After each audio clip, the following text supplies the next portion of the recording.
अजय यादव। मैं आज अपने मरीजों के अनुरोध पर गॉलब्लैडर स्टोन से संबंधित जानकारी दूंगा। जैसे कि गॉलब्लैडर क्या होता है, गॉलब्लैडर का कार्य क्या होता है, किडनी और गॉलब्लैडर के स्टोन में डिफरेंस क्या होता है, दोनों के इलाज में क्या डिफरेंस होता है, गॉलब्लैडर स्टोन बनते क्यों हैं, गॉलब्लैडर स्टोन कितने टाइप के होते हैं और इनके कारण क्या क्या कॉम्प्लिकेशंस होते हैं। अब हम ये जानते हैं कि गॉलब्लैडर होता क्या है। गॉलब्लैडर एक छोटा सा ऑर्गन है जो नाशपाती के आकार का और नाशपाती की साइज का ही होता है। ये लीवर के निचले हिस्से में चिपका रहता है और ये लगभग 30 से 50 ml अपने अंदर स्टोर करके रखता है। लीवर लगभग 1 से लेकर 1.5 लीटर तक बाइल डेली बनाता है, जो कि एक पतली सी पाइप के द्वारा आंतों में जाके खुलता है। गॉलब्लैडर इसी पाइप में छोटी सी नली, जिसे हम सिस्टिक डक्ट भी कहते हैं, उससे जुड़ा होता है। जब हम कभी खाना खाते हैं या कभी उसमें फैटी मील होता है तो गॉलब्लैडर संकुचित होकर लगभग 20 से 30 ml बाइल आंतों में पहुंचाकर पाचन प्रक्रिया में सहयोग देता है। अब हम बात करेंगे कि स्टोन पेट में कहां-कहां बनते हैं। एक तो किडनी में, दूसरा गॉलब्लैडर में। इन दोनों में अंतर क्या होता है? किडनी का स्टोन पानी में घुल जाता है क्योंकि ये कैल्शियम ऑक्जेलेट और कैल्शियम फॉस्फेट से बना होता है। जब भी हम कोई दवा देते हैं, सिरप देते हैं, तो ये स्टोन पानी में घुलकर पेशाब के रास्ते से बाहर निकल जाता है। इसके विपरीत गॉलब्लैडर का स्टोन, जो कि कैल्शियम, बाइल और पिगमेंट से बना होता है, ये पानी में घुलनशील नहीं होते हैं, जिसके कारण ये दवाओं से नहीं घुलते हैं। हमारी ओपीडी में कई बार मरीज आते हैं जो वर्षों से आयुर्वेदिक, होम्योपैथिक या फिर घरेलू बहुत सारे नुस्खे अपनाते हैं, जिनके कारण कई बार कॉम्प्लिकेशंस भी होते हैं। यह स्पष्ट कर देना चाहता हूँ कि गॉलब्लैडर के स्टोन कभी भी दवाओं से नहीं घुलते हैं, लेकिन किडनी के स्टोन जरूर घुल जाते हैं। दवाओं से हम बस केवल गॉलब्लैडर स्टोन के लक्षणों को क्षणिक रूप से कंट्रोल कर सकते हैं, दबा सकते हैं, लेकिन इसका पूर्णतः इलाज नहीं कर सकते। आइए अब हम जानते हैं कि गॉलब्लैडर स्टोन्स बनते क्यों हैं। इसके लिए दो फैक्टर्स रिस्पॉन्सिबल होते हैं। पहला फैक्टर, गॉलब्लैडर सही ढंग से कार्य न कर पाना। गॉलब्लैडर जब सही ढंग से काम नहीं करता है तो गॉलब्लैडर के अंदर स्टोर बाइल पूर्णतः आंतों में नहीं जा पाता है, कुछ बाइल बच जाता है। जो बचता है वो गाढ़ा होता है और स्टोन बनने के लिए प्रोन होता है। दूसरा फैक्टर होता है, गॉलब्लैडर के बाइल में कोलेस्ट्रॉल की मात्रा ज्यादा हो जाए या फिर बाइल पिगमेंट कम हो जाए। दोनों ही कंडीशन में पित्त के अंदर स्लज बनना शुरू हो जाता है। स्लज बाद में चलकर माइक्रोस्टोन्स फॉर्म कर देते हैं।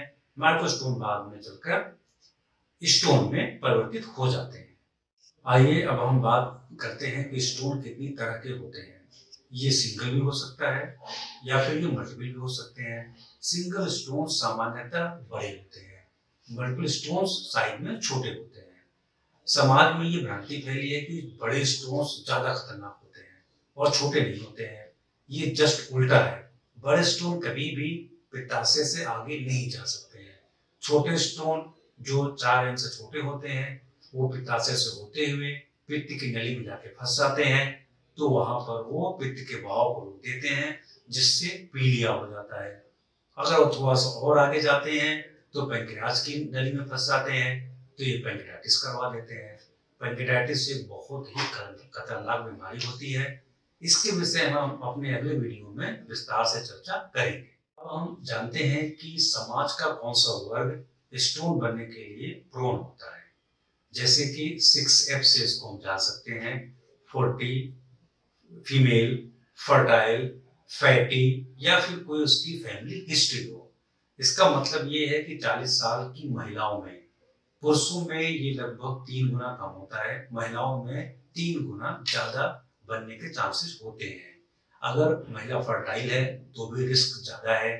अगर उस महिला के फैमिली हिस्ट्री में कभी किसी को स्टोन हुआ हो तो भी रिस्क ज्यादा है। अब इसका मतलब ये नहीं है कि समाज के बाकी ग्रुप में स्टोन नहीं होगा, नहीं होगा, लेकिन उनमें रिस्क कम होता है। ये भी होता है कि स्टोन या पॉपुलेशन कहाँ की है। जैसे कि नॉर्थ इंडिया में स्टोन बनने की संभावनाएं ज्यादा होती है, साउथ इंडिया में कम होती है। अब हम पित्ताशय के स्टोन के लक्षण के विषय में बात करेंगे। पॉपुलेशन का लगभग 10 से 15% भाग गॉलब्लैडर स्टोन से प्रभावित होता है। इसमें 50 से 70%, मजे की बात यह है कि 50 से 70% गॉलब्लैडर स्टोन एसिम्प्टोमेटिक होते हैं, मतलब कि मरीज को पता ही नहीं होता कि उनके अंदर गॉलब्लैडर स्टोन भी है। जब वो किसी अन्य बीमारी को लेकर या अपना कोई रूटीन चेकअप करवाता है तो उसे पता लगता है कि उसके अंदर गॉलब्लैडर स्टोन भी है। अब 30 से 50% गॉलब्लैडर स्टोन ये सिम्प्टोमेटिक होते हैं। इनमें हम लक्षण पाते हैं जैसे कि पेन होना, उल्टियां होना या उल्टी के जैसा होना, पेट में गैस का बनना, खाना सही ढंग से न पचना, बुखार का होना। अब हम देखते हैं कि ये लक्षण क्यों होते हैं, दर्द क्यों होता है। गॉलब्लैडर एक गुब्बारे की तरह का ऑर्गन है जिसके अंदर स्टोन्स होते हैं। ये स्टोन्स गॉलब्लैडर की दीवार को रगड़ते हैं। जब रगड़ेंगे तो वहां पर घाव बनेगा, अल्सर होगा। शरीर में कहीं पर भी अल्सर अगर बनता है तो वहां पे दर्द होता है। गॉलब्लैडर का दर्द नॉर्मली पेट के ऊपरी हिस्से में दाएं हिस्से में होता है, जो हो सकता है कि दोनों कंधों के बीच में रेडिएट हो या फिर रेडिएट होकर पीछे बैक में जाए या फिर पेट में कहीं पर भी ये दर्द हो सकता है। अब हम देखते हैं कि पेट में गैस क्यों बनती है या फिर बुखार क्यों आता है या फिर उल्टी ऐसा क्यों लगता है। जब गॉलब्लैडर में अंदर घाव होगा तो फिर गॉलब्लैडर में सूजन भी होगी। अब गॉलब्लैडर के आसपास की आंतों में वहां पर भी सूजन हो जाएगी। जब आंतों में सूजन हो जाती है तो वो अपना कार्य सही ढंग से नहीं कर पाती है। जब वो कार्य नहीं कर पाएंगे तो फिर पेट में गैस का बनना शुरू हो जाता है और उल्टी ऐसा भी लगता है। इन सारी प्रक्रियाओं को मिलाकर शरीर में बुखार भी होने लगता है। मरीजों में जब ये लक्षण आते हैं तब जाकर वो मेडिकल एडवाइस के लिए जाते हैं। जनरली ये एक्यूट फेज में जब सूजन है तो दवाओं का असर इसमें अच्छा होता है। लगभग 85 से 90% एपिसोड्स दवाओं से कंट्रोल में आ जाते हैं। मैं यहाँ पर टर्म यूज कर रहा हूँ कंट्रोल, ये नहीं कह रहा हूँ कि सही हो जाता है। गॉलब्लैडर स्टोन कभी भी दवाओं से सही नहीं होता है, ये केवल क्षणिक तौर पर इसको आप कंट्रोल कर सकते हैं बस। इसका इलाज सर्जरी के द्वारा ही संभव होता है। अब गॉलब्लैडर स्टोन के कारण बहुत सारे कॉम्प्लिकेशंस होते हैं। अगर आपने सही ढंग से इलाज नहीं लिया तो ये कॉम्प्लिकेशंस होते ही होते हैं। इसमें से कुछ तो जानलेवा भी होते हैं, जैसे कि गॉलब्लैडर में सबसे पहला कॉम्प्लिकेशन कोलेसिस्टाइटिस हो जाता है। दूसरा, गॉलब्लैडर में म्यूकस बन जाता है। तीसरा, गॉलब्लैडर में बहुत बार पस का बनना हो जाता है। गॉलब्लैडर बहुत बार फटता भी है। बहुत बार स्टोन के कारण गॉलब्लैडर की दीवार भी सड़ जाती है। बहुत बार परफोरेशन या फिर फिस्टुला बन जाता है। और इसमें जब कभी ये स्टोन माइग्रेट होकर पित्त की पाइप में आता है तो जॉन्डिस हो जाएगा, और थोड़ा अगर आगे जाता है तो पैंक्रियाज की नली में फंस जाएगा, जिसके कारण पेनिक्लेटिस हो जाता है। ये सारे कॉम्प्लिकेशंस अगर इनसे बचना है तो सही ढंग सही टाइम पर सही इलाज लेना जरूरी है। हम अपने अगले वीडियो में ये गॉलब्लैडर के स्टोन के कॉम्प्लिकेशंस और इनके इलाज के लिए विस्तार रूप से चर्चा करेंगे। आपके मन में कोई सवाल या किसी तरह का कोई प्रश्न है तो कमेंट में जाकर पूछ सकते हैं और दिए गए फोन नंबर पर बात भी कर सकते हैं।